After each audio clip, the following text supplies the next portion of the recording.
It's 2 a.m. You hear a sudden, sharp gasp from the crib, or worse, total silence.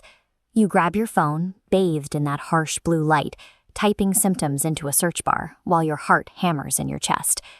When a newborn stops breathing, or twitches violently, or slams their head down, your immediate instinct is to assume a medical emergency. But the vast majority of the time, the baby is perfectly fine. These bizarre actions are actually evidence of a tiny nervous system successfully booting up. What looks like a crisis in the dark is usually a predictable biological milestone. Understanding what is happening inside your baby's body transforms 2 a.m. from a time of sheer panic into a phase of careful observation. Let's look at one of the most terrifying moments for a new parent. You are watching your baby sleep, their chest rising and falling, and then they just stop. For several agonizing seconds, there is no breath, followed by a sudden, sharp gasp for air. This illustrates the direct neural pathway connecting a newborn's brain to their lungs. In infants, this immature network is establishing connections, resulting in occasional signal misfires. During these pauses, the system recalibrates. A delayed pulse travels down, and the lungs immediately resume normal rhythm. Contrast that normal pause with actual respiratory distress. If a baby under 1 year old takes more than 60 breaths per minute, or if you see sharp inward pulls along the ribs with every breath, known as retractions, that is a mechanical struggle for air. Those brief pauses and gasps are harmless system calibrations. You only need to act if you observe sustained, labored breathing or pauses over 10 seconds. Then there is the sheer volume of noise. A sleeping newborn can generate an acoustic symphony of whistling, squeals, bubbling, and heavy pig-like grunts that sound dangerously close to choking. Babies are obligate nose bringers, meaning they almost entirely breathe through their noses, and those airways are incredibly narrow, roughly the diameter of a tiny cocktail straw. This cross-section of a nasal passage shows how normal physics amplifies the slightest blockage. Because the space is so tight, even a microscopic piece of dry mucus or a drop of milk creates dramatic acoustic vibrations as air pushes past it. The medical red flag sounds entirely different. Listen for a forceful, rhythmic grunt that happens at the very end of every single exhale. Sporadic whistling and pig noises are the physics of air moving through a small, congested tube.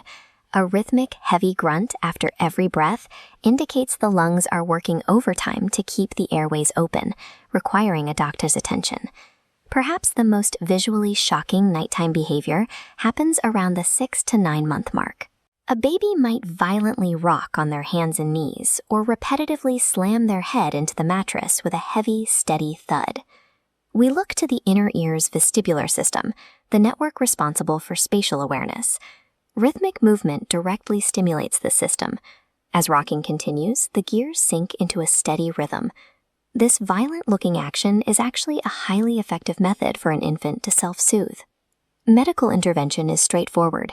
This behavior is only concerning if the child causes themselves physical injury, if the movements happen constantly throughout the day, or if it severely disrupts their daytime energy.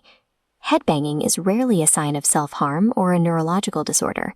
It is an aggressive-looking, temporary coping mechanism that 95% of children outgrow by age 5. Finally, there are the times your baby thrashes, whines, cries out, or even pin tissue, all while their eyes remain firmly shut. This side-by-side data comparison reveals the stark difference in how we sleep. Unlike an adult sleep cycle, which features long, slow-wave periods, a newborn cycle is drastically shorter and heavily dominated by spikes of active REM sleep. During these frequent REM spikes, their brain is busy processing dreams and cementing new neural connections.